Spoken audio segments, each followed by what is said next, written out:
ഈ തൊപ്പിന്റെ കുട്ടിയില്ലേ ഫസ്മിന, ഓൾ ഇടക്കിടക്ക് പറയില്ല കുറച്ച് പച്ചക്കറി വാങ്ങിയാണ്ട് എനിക്കിപ്പോ പച്ചക്കറി വാങ്ങാനുള്ള പൈസ ഒക്കെ കിട്ടിയത് ഞാൻ ഈ ആപ്പ് പോയിട്ട് ഗെയിം കളിച്ചുണ്ടാക്കിയാണ്. അല്ലെങ്കിൽ ഓളപ്പോ ഏതോ ഒരു 7ാമത്തെ 8ാമത്തെ ഏതോ ഒരു ചെക്കല്ലേ, അങ്ങനെ ഇടക്കിടക്ക് മാറ്റൊക്കെ ചെയ്യാം. അതിലിപ്പോ നിലവിലുള്ള ഏതോ ചെക്കന്റെ കൂടെ അങ്ങോട്ടോ പോയിന്, ഏതോ ഊട്ടിക്കൊക്കെ പോകുന്നിട്ട് പറഞ്ഞു ഞങ്ങൾക്ക് ഇപ്പൊ ഡീസൽ അടിക്കാനുള്ള പൈസ കിട്ടിയത് ഈ ആപ്പ് കൂടെ ഗെയിം കളിച്ചുണ്ടാക്കിയാണ്. പിന്നെ മറ്റേ മച്ചല്ലേ ആ തടിയെ ഏതോ പോസ്കോ കേസിലൊക്കെ ഇവിടെ അടുത്ത് പിടിച്ചിനി. ആ ചെങ്ങായി ഇവിടെ അടുത്ത് പറഞ്ഞില്ല എന്റെ ഐഫോൺ പോലീസ് പിടിച്ചു, എനിക്കിപ്പോ പുതിയ ഐഫോൺ പൈസ കിട്ടിയത് ഈ ആപ്പ് കൂടെ ഗെയിം കളിച്ചുണ്ടാക്കിയാണ്. എന്നിട്ട് സോഷ്യൽ മീഡിയ പിടിച്ചും ചെയ്ത് ആരോ CDM ചെയ്ത് കൊടുത്താണ് ആ പ്രൊമോഷൻ. ഗായ്സ് എനിക്കും വന്നെ 50,000 രൂപ തരാനിട്ടാ.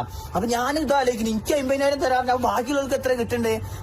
അപ്പൊ ഫസ്റ്റിന്റെ മനസ്സൊന്ന് ഇടറിട്ടാ ചെയ്താലേ വിചാരിച്ചു. പിന്നെ ഞാൻ മനസ്സിലായത് എടാ ഈ പൈസ കൊണ്ടൊക്കെ നമ്മൾ എന്തെങ്കിലും വാങ്ങി. ഇപ്പൊ ഞാൻ ഫോൺ വാങ്ങി, നാളെ തന്നെ ഇവിടെ ഡൽഹിയാണ്, ആരെയും അടിച്ചോണ്ടോ. അല്ലെങ്കിൽ ഞാൻ ഇപ്പൊ അവിടെ ഒരു കാർ വാങ്ങി, ഇസ്രായേൽ അവിടുന്ന് അതേറ്റ വിസയിലാവും, മാറിയാണ് എന്റെ കാർമലൊക്കെ വന്ന് വീണുന്നേരം. അതാ പറഞ്ഞേ ബർക്കത്തുണ്ടാവില്ലടാ. എന്റെ ചെങ്ങായിന്റെ ഫോൺ എന്നാലും ഡൽഹിയിൽ നിന്ന് പോയി എന്നറിയില്ല, ഞാൻ കാശ്മീർ പോകേണ്ട ടൈമിൽ. അത് എന്തുകൊണ്ടാ കിട്ടിയത്? ഹലാലായ പൈസ കൊണ്ട് വാങ്ങണം. അതുകൊണ്ട് വാങ്ങിയാൽ ഒരു നക്കും വരെ ഉണ്ടാവില്ലടാ, പൈസ ഒക്കെ കുറെ ഉണ്ടായിട്ട് കാര്യമില്ലടാ. പക്ഷെ നല്ലത് നമ്മൾ പ്രൊമോട്ട് ചെയ്യും. ഞാൻ നാളെ പറഞ്ഞില്ല ഒരു ഹാർലൻഡ് എഡ്യൂക്കേഷൻ, നമുക്ക് ഈ 10, +2, PG, ഡിഗ്രി, PhD വരെയുള്ള എല്ലാ സർട്ടിഫിക്കറ്റും നമുക്ക് കുറച്ച് സമയം കൊണ്ട് കിട്ടും.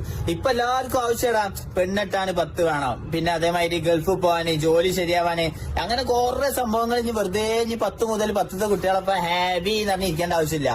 ഇവരെ പോയിട്ട് അടിയിൽ അക്കൗണ്ട് കൊളാബ് ചെയ്താണ്, കോണ്ടാക്ട് ഒക്കെ അടിയിൽ കൊടുത്തിട്ട് പോയി മെസ്സേജ് അയക്കാം. ഞാൻ പോകുന്നു. Bye bye.